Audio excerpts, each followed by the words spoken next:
Nous savons que chaque individu a besoin de se convertir, de placer sa confiance en Christ, et puis ensuite de grandir à l'image de Jésus-Christ.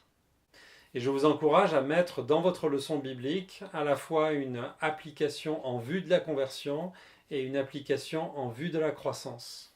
Et il sera nécessaire que vous précisiez bien à qui vous vous adressez.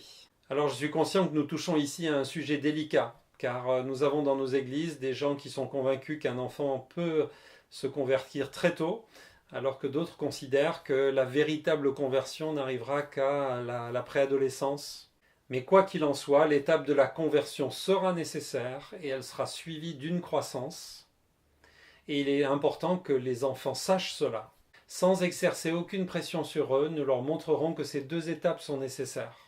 Et ils placeront leur confiance en Christ lorsqu'ils seront prêts, et ce n'est pas à nous de déterminer quand cela sera possible. Il serait bien de prendre un exemple précis. Imaginez que vous enseignez une leçon biblique sur la parabole des 10 vierges qui parle du retour de Christ et de l'importance d'être prêt pour cela.